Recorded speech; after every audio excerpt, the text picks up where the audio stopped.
biso moko photo za la conscience que nous avons échoué dans notre propre tentation na kowela na biso. Alors quelle est la solution? Peut-être wananga na ko ya déjà conclusion nga été pour na biso ba chrétien kaka batoza na solution que moko ko longa ba biloko oyo akotika na ko zalate. Voilà pourquoi biso ba chrétien toza na backup to benga en anglais qui est sauvetage na biso ba bois que la biso ndobo na biso pour ba bimisa biso na place oya kaka. Mais sobi to kena bukoko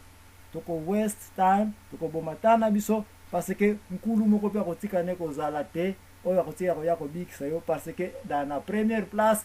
il n'y avait aussi aucune force et tinda yo okende kokuta na kuna sauf que makanisi na yo ba décision na yo ya buzoba ozwaki ba décision buzoba yo kaka na Satan pe Lucifer na Lola azaka pe na shwa yango na Adam na Eva pe azaka na shwa yango de mokanda Jacques yeko bete moko ala kisa moninga musapite aba mapenza mema banga te bino moko na makanisi na bino na ba force na bino ko luka nazwa muteza ko bino kaka place na ngai bunkulu na bino na ko challenge yango ete jour boko mea kolumisa komba bandoki eke bobenga na ya na émission tokotombola awa place nango bomoneli puissance ya Satana place ni bomona puissance ya créature et place ni bomona ba kisimbi ba mami wata banyonso komona ete kitira bokoko nyonso dimu muna maza avu l'antenne Matondo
biso moko faut tozala na conscience que nous avons échoué dans notre propre tentation na kowela na biso. Alors quelle est la solution? Peut-être wana nga na koyiko ya déjà conclusion na nga ete pona biso ba chrétien kaka batoza na solution ke moko akolonga ba biloko oyo akotikala na ye kozala te.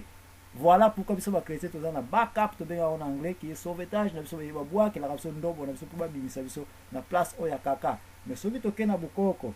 toko waste time toko bomatana biso parce que nkulu moko pe akotikala ne kozala te oyo akotika ko ya ko bikisa yo parce que dans la première place il n'y avait aussi aucune force et tinda yo okende kokutana kuna sauf que makanisi na yo ba décision na yo ya buzoba ozwaki ba décision buzoba yo kaka na Satan pe Lucifer na Lola azaka pe na shoya yango na Adam na Eva pe azaka na shoya yango de mokanda Jacques ye kolobete moko ala kisa moninga musapite abama pe nzami mabanga te bino moko na makanisi na bino na ba force na bino koluka nazwa muteza ko bino kaka place na ngai bonkulu na bino na challenge yango ete jour bokomeka kobimisa kombo bandoki eke bobenga na ya na émission tokotombola awa place nango bomoneli puissance ya satana place ni bomona puissance ya créature et place ni bomona bakisimbi bamami wata banyonso komona ete kitira bokoko nyonso dimu muna maza avula antenne matondo soki olingoyeba mingi bandoki ba satana ba diabulu wana okokende kosola na mbuto kombo namoni ndeko dompe asengi maloba na banzi ete azali na likambo ya kobakisa na oyo auti koyoka ndeko nanga dompe maloba eza mboka yo matondo papa nanga baki matondo bandeko balandi nazali kolwa makambo oyo na mwa mawana motema mpo nazali kokomprendre te lolenge kani ndeko na biso za bwana azali koboya kotala réalité en face makambo azali koloba réponse eza na miso na za koboya alobi awa azali koboya bato bakende koluka puissance ndenge aza kobenga ngo entre guillemets na cimetière o alobi ke bato na mboka bazalaki kokende koluka solution à problème na cimetière mais yezu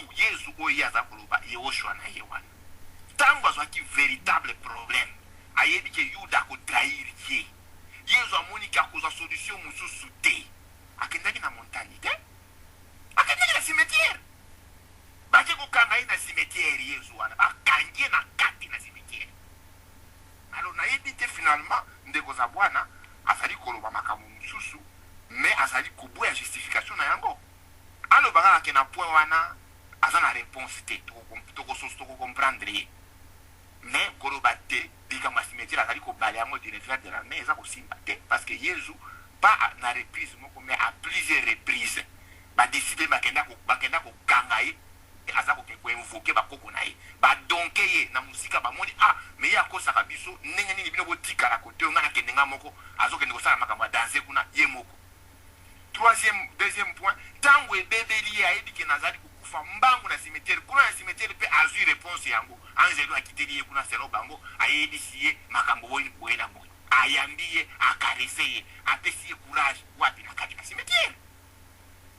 donc nayebi te makambo heureusement ke ezali sujet na biso te nazonga na kati na sujet na biso nakanisi deuxième point kaka koloba même chose ke ndeko za bwana aza kolinga volontairement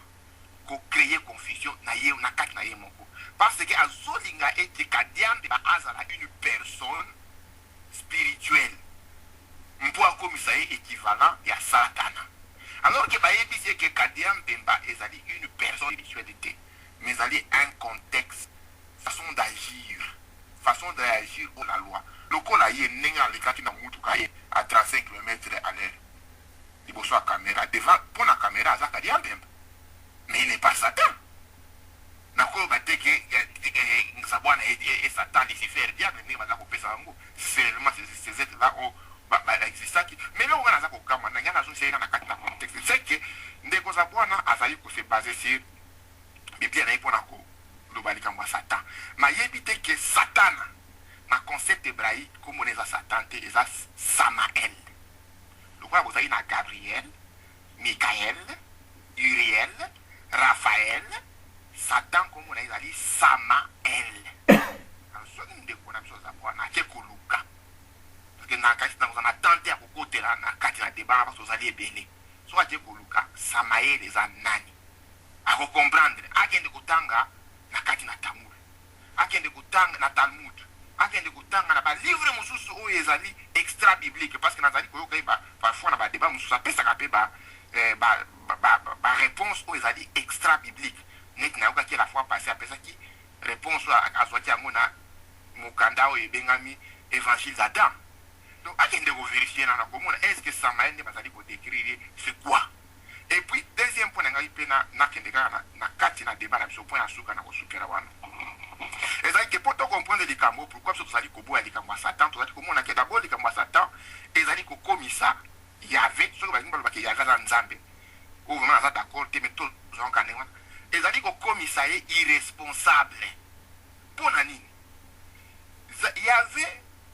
akamati selon ye Adam na Eve atie bango na kati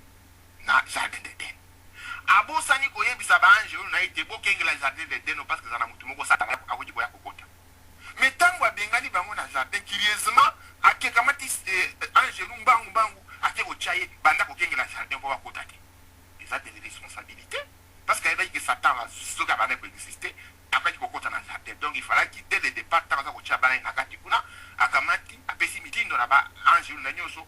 bosurveillaka frontière nyonso ya mabele oyo satan akota te eloko ya liboso ebimisi irresponsable likambo ya satan wana ya jardin wana. Deuxième point akamati nzete wana soi-disant ye ndenge azali koloba ke nzambe akamati asali mabe na malamu bien que balobi ke nzambe il n'est que lumière en lui il n'y a point de ténèbres mais curieusement il devient ténèbres il crée les ténèbres la lumière crée les ténèbres toboyi te il crée les ténèbres akamati nzete wana atie yango kaka na kati na jardin wana aussi longtemps bango bazali koloba ke ye ayebaka likambo avant esalema donc ayebaki ke bana bakolia yango mais atie bango quand même na kati na théâtre wana bakamati balie ntango balie olie apinir kaka bango moko Adam olie na mwasi na yo olie fruit oyo na complicité ya Satan apinir bango apinir na banyama ya bato injuste nyama komi kukufa likolo na Adam ya bato ntango akende kolia likambo wana atunaki ya vie ya nyama te donc ozali komona ke likambo ya Satan soki moto akamati mama akanisi atia yango na kati amoni ke ezali kobimisa Yahvé na bango un irresponsable tout fait moto akoki koloba te par exemple nazali tata munduki naza nango na ndako munduku ezali ni mabe ni malamu parce que eza malamu ekoki koprotegenga contre baliyibi mais ekoki koboma bato mais yo tata okamati munduki otia yango na salon mwana azwi munduki abeti moninga na akufi mais bien sûr ekozala faute ya mwana ata soki oyebisa te ke oyo eza munduki ekoki koboma moninga kosakana yango te mais après bakotuna me papa yo quand même oza irresponsable. Comment est-ce que yo papa mobimbo oyebi ke oyo eza munduki ekoki kosala dégâts otie yango na libana donc ozali komona ke eloko wana ça ne tient pas debout nazoki maloba satana wana ezali ya bango babundana na ye balobela ye esika mais en tout cas pour la biso Satan ezali une invention et puis soki osali bien barecherche okoya kocomprendre qui est Satan qui est Yahvé qui est toutes ces histoires bamelaki biso matondo nazoki maloba tondo mingi papa na ngai dompe na oyo uti kobakisa kasi nga na sosoli kaka lokola yo papa na nga za bwana alingi kokota te aya kobimisa biso satana na ye place ye azali akoka kolakisa ye na bato bayeba ye azalaki nini basala nini mpona kokima ye o nzambe oyo akelaki satana ayebisi bato te ke satana azali aza kozala bango basumuka po atinda bango kati na lifelo nayebi te kaka ndenge uti koloba aza tata moko irresponsable po tata mpenza solo ayebisaka bana na ye keba likambo oyo epuis soki akoki kosala ete eloko yango ezala te akosala yango ezala te po alingi te bana na ye baya komona pasi kasi ndenge nalobaki biso tozali bato toyaka na mokili mpona kosala experience toyeba ete mabe ezalaka na mokili malamu mpe ezalaka soki osali malamu tala litomba na yo ekozala boye soki mpo osali mabe litomba na yo ekozala boye kino tokobandaka kolongolaka mabe moko tokotikala bato malamu kaka lokola nzambe yeme azali mpo mokolo moto akoyela biso makambo mabe tokoya koyeba ete likambo oyo si tomonaka yango ebendaka complication na mboka kaka ndenge banguna bakoteli biso na mboka toza kobunda tolongola bango mokolo tokobimisa bango tokoya koyeba ete il faut tosala